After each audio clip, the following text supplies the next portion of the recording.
The Ambitious Africans podcast is building more than conversations. We're building a thinking community.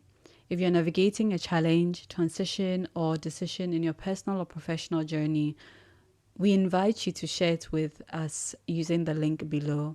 Selected reflections will be discussed in future episodes where other listeners will offer their perspective, insights, and lived experiences. This is not about having it all figured out. It's about learning out loud, hearing different viewpoints, and lightening the mental load by thinking together. Your submission can be anonymous, and the goal is perspective, not judgment. Go into the show notes below, fill out the form, and share your challenges, ideas, thoughts, and decision points with us, and we'll be more than happy to give you some directions. Dear ambitious African, this is your host, Secho. In this podcast, we will discuss everything about our journeys and experiences towards achieving our goals for life and work as phenomenal change leaders in our varied communities. We will feature other ambitious Africans crushing it through arts, social activism, tech innovations, entrepreneurship, and positive lifestyle and holistic well-being.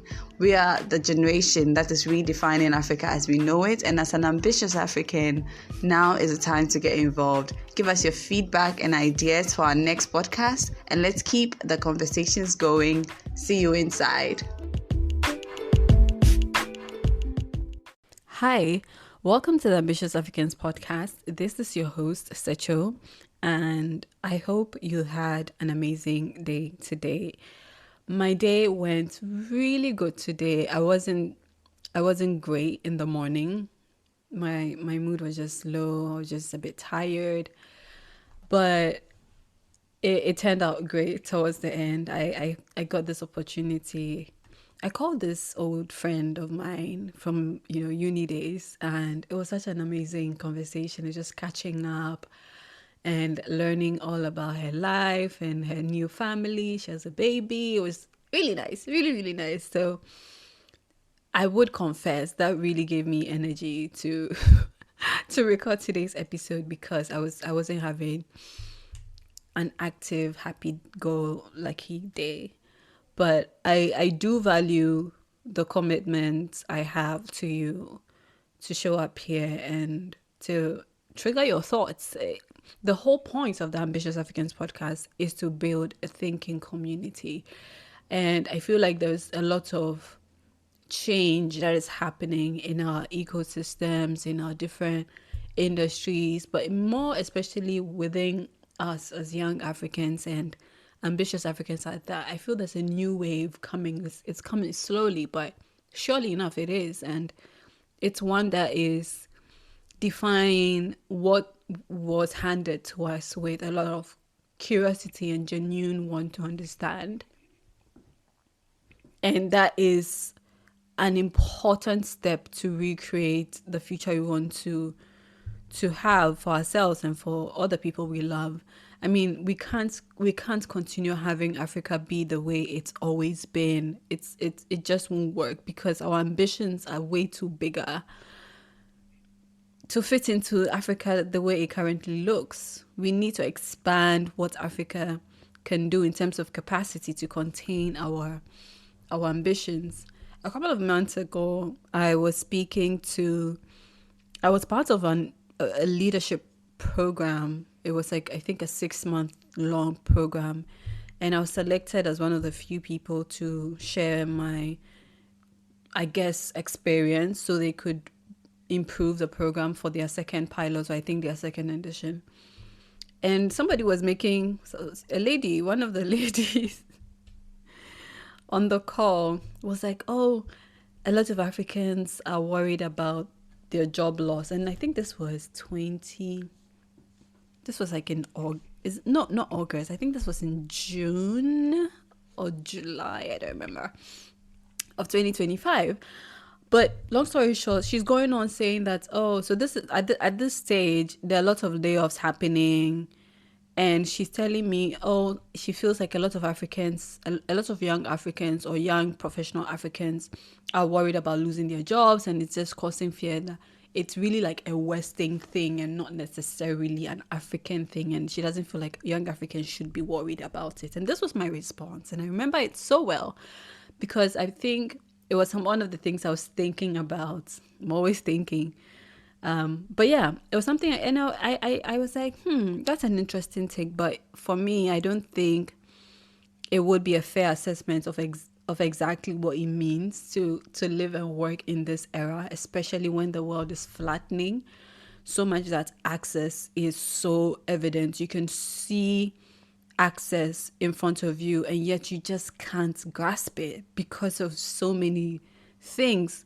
And some of these things are things that can be solved in terms of infrastructure, in terms of education, in terms of exposure. These are things that can be solved, right? So this was my response. I told her, well, if you think about it, the young African has been trained and equipped to take on any kind of role that they want to in their various industries on the global stage. We've told them to dream bigger, we've told them to think global, and they're doing that. Now, because of how talented these people are, they do realize that the kind of jobs they want to have are not available in their various countries currently. So even if you're from a Malawi, or you're from a Namibia, or you're from a Nigeria, even the Nigerias of this continent, right? They do not necessarily have the full scope or the full design of the kind of jobs they want existent in their countries. And so what do? They position themselves to think global and to attract foreign jobs. And so it's not enough to say we shouldn't be worried about these global jobs fading or having these issues, because that is where we've decided to go, because the countries we live in cannot contain us. Unfortunately, it hasn't developed to the level that we have developed in terms of skill, experience, and other things that we've used to prepare ourselves for the job market. And so we really, really are impacted by some of these shortfalls and some of these layoffs in ways that may not even be apparent. And the sad truth is that if we keep at the pace of development in our various countries, you end up realizing you're 60, 65, 70, and not so much has changed in your country. And yet your own very life is almost gone, right? You only have one life. Are you going to spend it under a regime or a system that isn't expanded to contain all the full expressions of your potential? Or you're going to say, I have only just one life. I love my country. I love everything about these people, but they can't give me the exposure I need. They can't give me the kind of jobs I need and I know I deserve and I know I have trained for. And so at some point you have to make that big decision to go global. And then when these issues come up, it just becomes another, oh my God, once again, I'm African, right? And I say this because I feel like most of the people in different conversations around how do we design a new Africa always take two forms of let's fix the leadership or let's speak to the youth. And I feel like we need to come to a merger of those things, because a lot of time has been wasted. People's lives are at stake. Like, people don't have multiple lives. It's not like I have it's not like I have 9 lives where I'm going to say, oh, let me spend 3 of them living and waiting for things to change in my country, and then I'll spend the other 6 trying to look elsewhere. No, I already only have one. And if I don't do things right, 30, 45, 50 years would come and I'm still here, and then I would have children, and they'll all be in these systems that do not necessarily inspire them to dream. And so it's important for us to merge both, where we are taking from the wisdom from older people, and then we're guiding the solutions and guiding the dreams of younger people. Now, the entire context of what I just shared is to really bring into what we've been discussing about generational wealth over the last couple of episodes. To be honest, the concept of generational wealth has changed since the Very first episode for me. And I didn't even think that was possible. I felt I was just going to share this one idea, this one thing that had happened to my friend. But then I'm learning from you that there's so many things to consider to make that judgment to say perhaps we should be building on older people's work or older people's efforts. But there are lots of things we need to unpack. One of them is navigating family systems that no longer serve their purpose. And one of them, obviously, is dealing with parents who, out of well-intentioned thought processes, set up the family system in a way, and coming to the point where we are like, guys, this idea that came to mind, I feel like people should once in a while call their children and have a feedback session with them and ask them, how do you feel about parenting? I feel like every year or every 6 months or every quarter, as part of a family meeting, you share a feedback questionnaire with your kids. I mean, since we are all talking about changing the next generation, that's an idea. That's an idea I would implement and say, tell us what's your own experience about how you're being parented. Are there some things that you feel could be improved, right? But then in the spirit of not constantly shifting things to the next generation, doing it for the next generation, because that is in itself a form of procrastination, I want us to think about how we can by ourselves manage family systems here and now, first on the parent side and then on the sibling side. We spoke a bit about the parent side, but today I want to speak about the sibling side. Towards the end of the previous part two, if you haven't listened, it's part two of Generational Wealth is a Scam. Towards the end of that episode, I talked about how, actually, I asked a question: if you trusted your siblings. That is a big question to ask yourself. If you ask me, that is such an important question to ask yourself as you're thinking through generational wealth.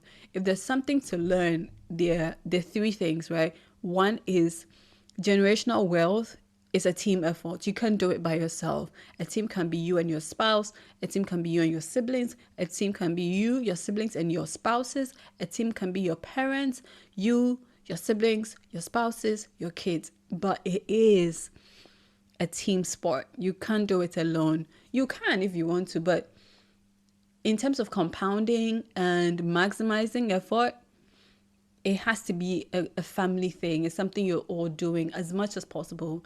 But then it also talks about how even in our relationships with our siblings, there is a lot of work that needs to be done. I think even for me personally, one of the things I have learned and come to appreciate is that I actually do not even fully know my siblings beyond a certain age. There was a time where all of us were in one house, and after that people started leaving. Some people got married, some people went to school, and so I can possibly say that for the last 20 years ish, I wouldn't say I fully know my siblings, because life really happened in those 20 years and we were not at the same place in those 20 years, right?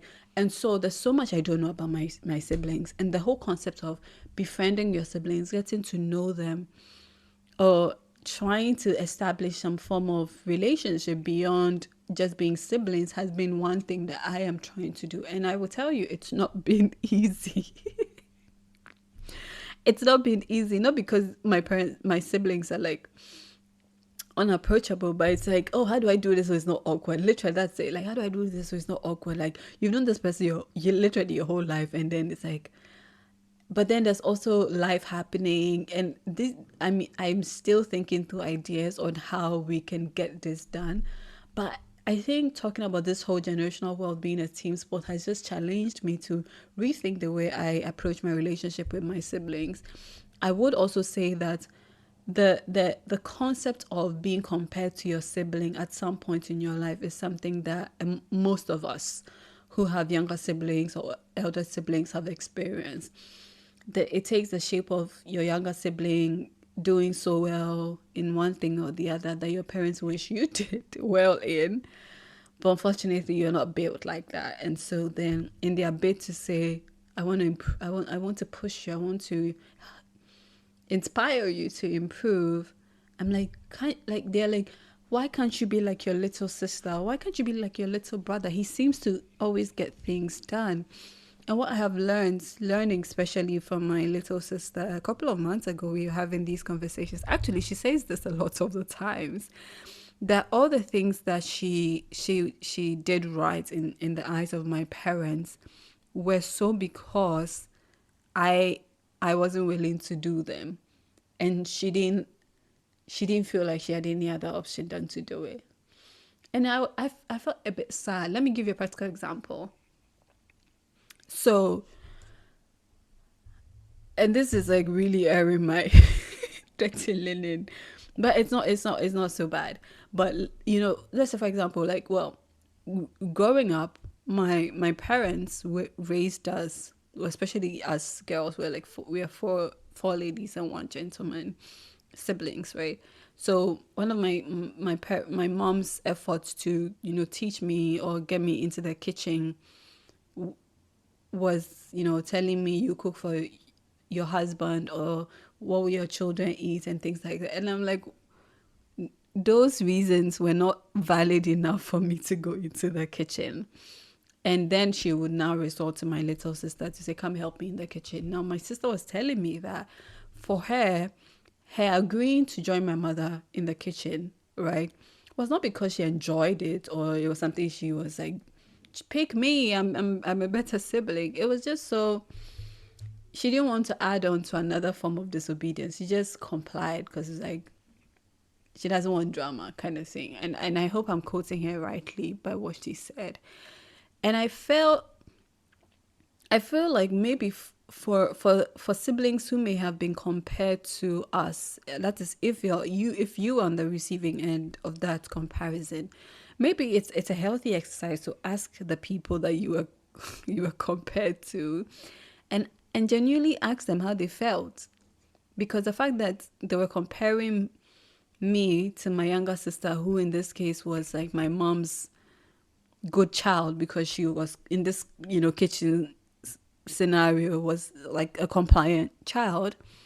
The assumption is that we think, my assumption was that she enjoyed it. Like if it felt like she was being put on a pedestal and she was given this prize, chances are she didn't even like it. She didn't even want to be compared to anybody.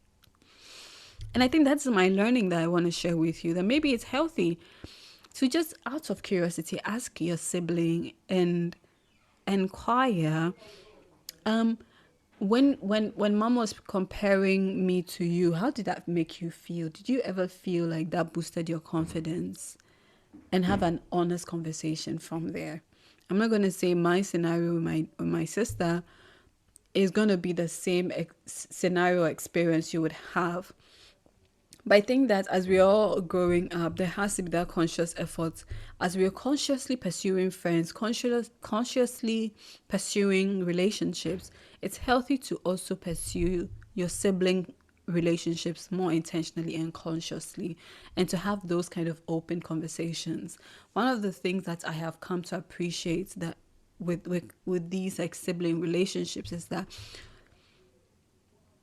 nobody in your family would understand you. Not many of them would fully understand exactly who you are, but especially your parents. There are most parents who do not necessarily understand, or like their kids. I'm sure my mom doesn't understand me sometimes, but she loves me. But your siblings can make an attempt because you're around the same age, hopefully, or I'm guessing, or you're around the same, you're around the same kind of conversations or similar conversations. Like you're all on social media, for example, like those kind of ecosystems, right? And so, in instances where you didn't feel understood by your parents, would it be healthy, not because you need to be understood by your siblings, but would it be a healthy exercise to even have that kind of conversation, open conversations with someone who is family but not your parents? And by building that muscle of simply having those conversations, we can repair the gaps and the distance that exists in our sibling relationships. The whole point of all of this is that if you want to build generational wealth and have this team effort happen, you can't do it by ignoring the gaps that exist in your sibling relationships. Whether those gaps were fueled by comparison from parents, whether they were fueled by distance or age gaps, whether they were fueled by misunderstandings from the past and just like temperamental things, you can't have that conversation if you have not done the initial foundational work of really repairing that friendship or repairing that relationship and trying to see things from their perspective. That's something that I am also learning. I'm sure my siblings listen to this podcast, and I don't want them to judge me like, I don't practice what I say. But I try to see things from their perspective, and even if I don't admit it.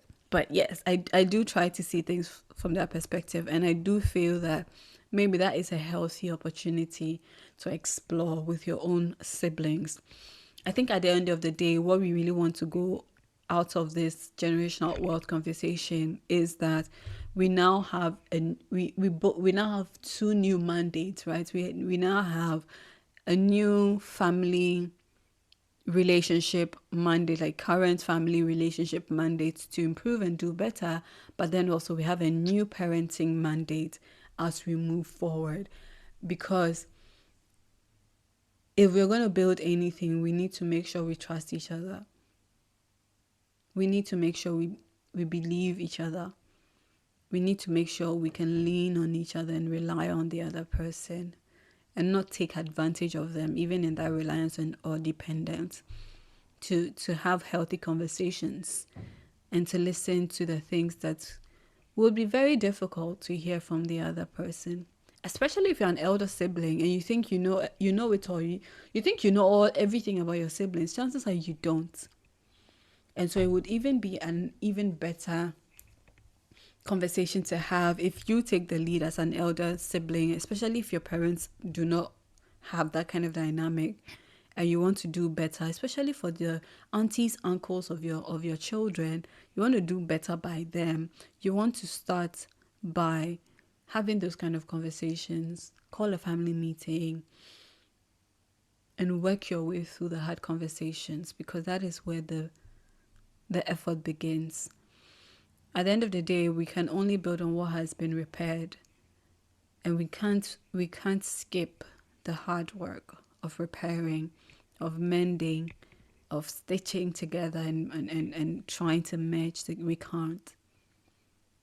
This would be the last episode in this series. I didn't think it was going to be a series, but this would be like the last episode, unless somebody else comes with a voice note and says, Diana, then maybe we can have a YouTube live or something. But I really do want to hear your thoughts about this. What has been your own experience thinking about all these things about generational wealth and what it really requires? If there's any lesson to go out of this, it is that we need to dig deeper than follow Instagram and TikTok videos about building generational wealth. But generational wealth don't just happen by you making New Year resolutions. They come with hard work if you want to do it right. And some of these hard work requirements is what we've explored. Conversations with parents, conversation with siblings, conversation with self and even spouses, right? Yeah. So think about it and let me know what you get on you what comes to mind. I would really love to hear from you. But I'll see you in the next one. In the next episode, we're going to be talking about something very interesting. I'm going to be sharing some unconventional things I have learned since moving abroad. Ah, my God. It's not what you expect. It's not what you expect. So you don't want to miss this one. Anyways, I'll see you in the next one. Take care. Bye-bye.